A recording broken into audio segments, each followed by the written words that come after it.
I never believed in ghosts, never thought there could be anything beyond this world.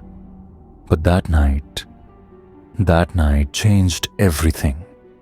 My name is Aryan, and I am a journalist. I've always had a curiosity about the unknown, so when I heard about the abandoned hospital on the outskirts of the city, I couldn't resist. They say it's been shut down for years, but there are strange rumors about it. It's said that whoever entered never returned. I had read about the mysterious disappearances, strange noises, and the eerie atmosphere. People say that once you go inside, everything changes. I thought it was all just exaggerated, but still, something was pulling me toward it. And the same thing happens with us too. It happens, right? It was a cold evening when I arrived. The hospital, now just a crumbling shell, stood in front of me, its broken windows and rusted gates giving it a foreboding look.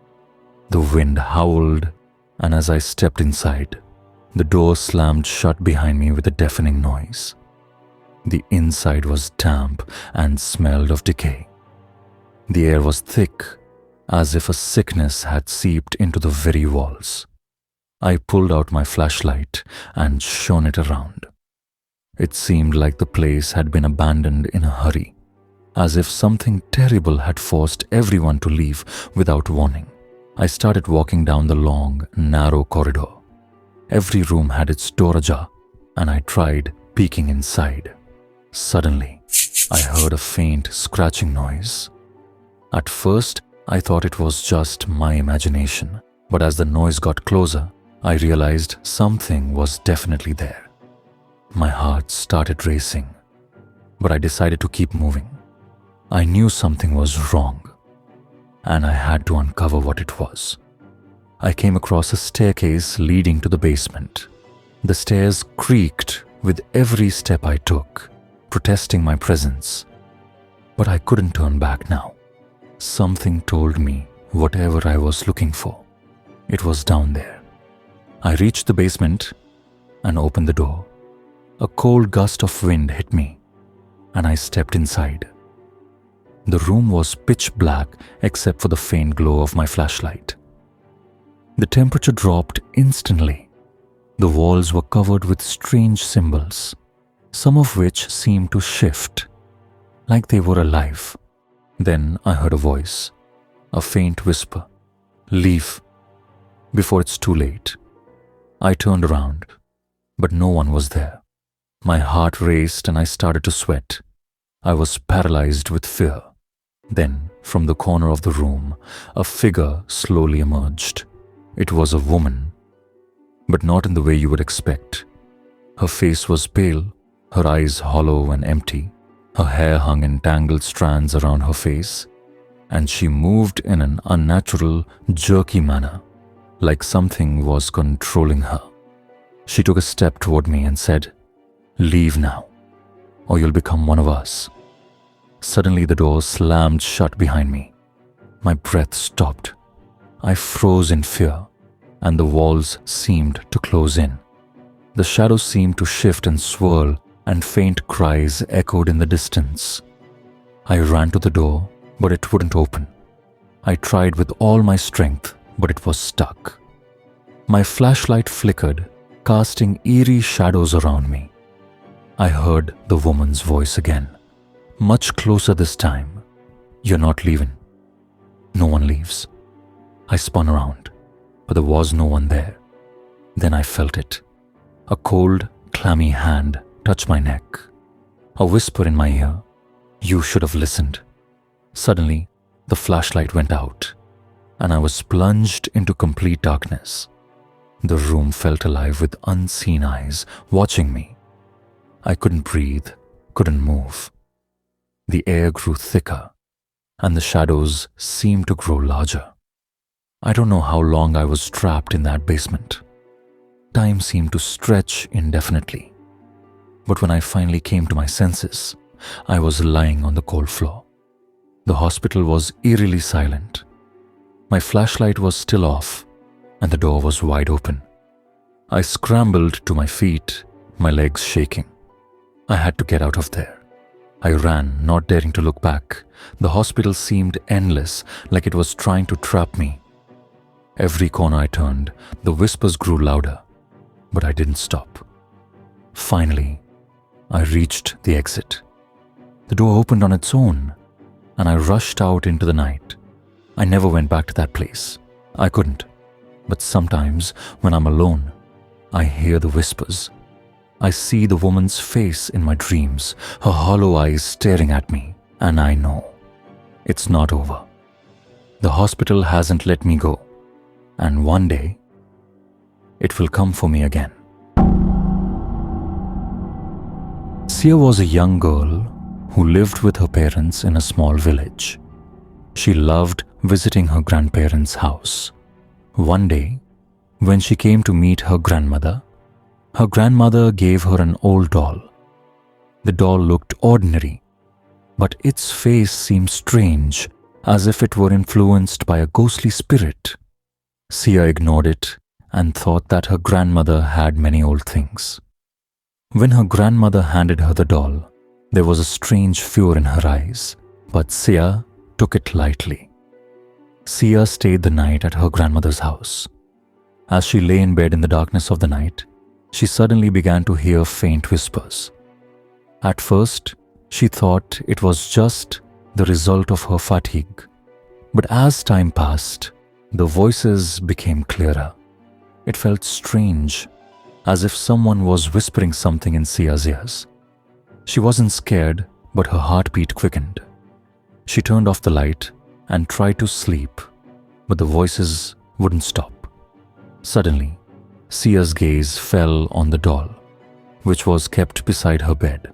The doll's eyes seemed to be staring at her, and its face looked eerie. She noticed that the doll was moving slightly, as though it was moving on its own. Sia's heartbeat sped up. Terrified, she got out of bed and picked up the doll. But before she could place it down, she felt a jolt, as if someone had grabbed her hand and jerked it forcefully. She spent the whole night under the shadow of fear. The next day, Sia asked her grandmother about the doll. Fear and worry were clearly visible in her grandmother's eyes, as if she knew everything. The grandmother remained silent for a while before saying, "This doll belonged to our old sister. Her name was Ellie. One day she suddenly disappeared. Later we found out that she had died in this house, but she died in a strange way. She was under the influence of an evil spirit, which reached our house through this doll." Sia asked, "Then why did you give me this doll?"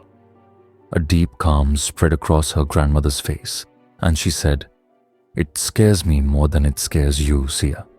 It never dies. It just returns to take revenge."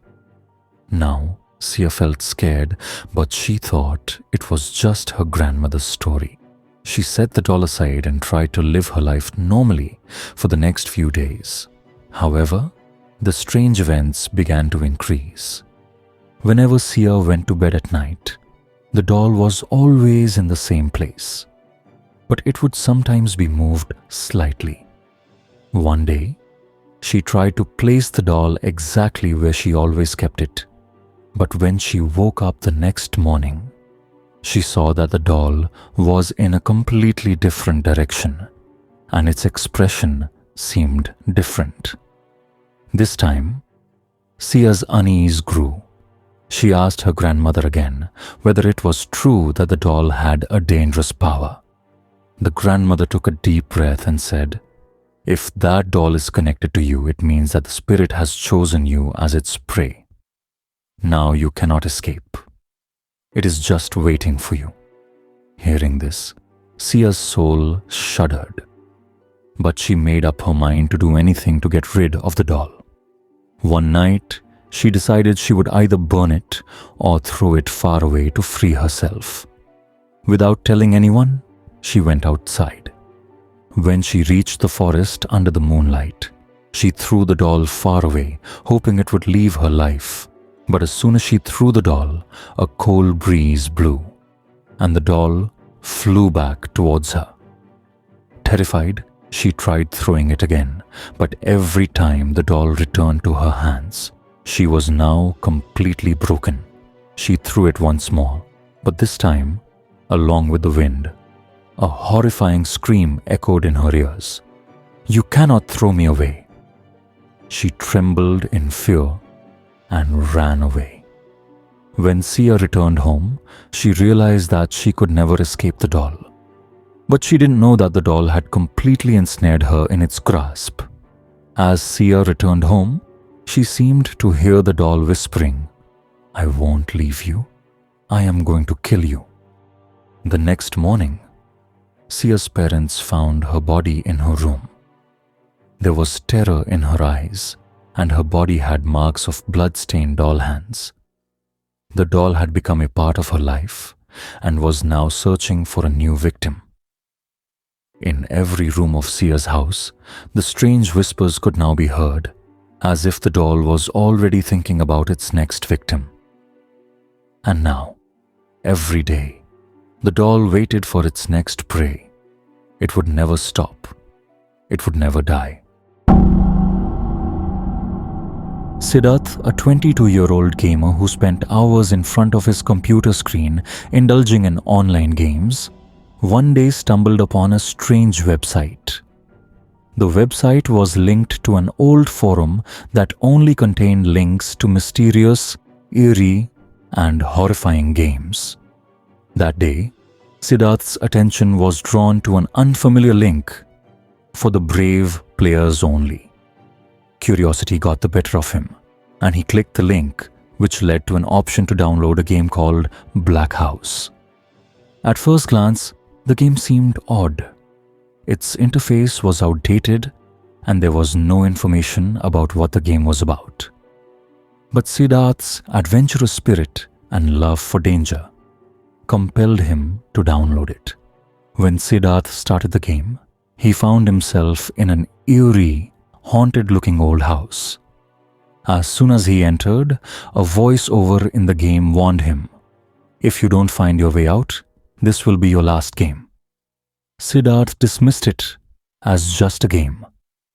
But as he played on, he began to sense something was amiss.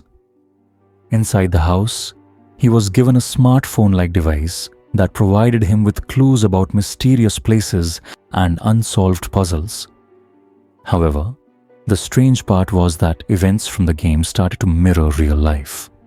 One day, while solving a puzzle to unlock a mysterious door in the game, he succeeded. But as the door opened, a chilling breeze swept through his real room, and the lights began to flicker.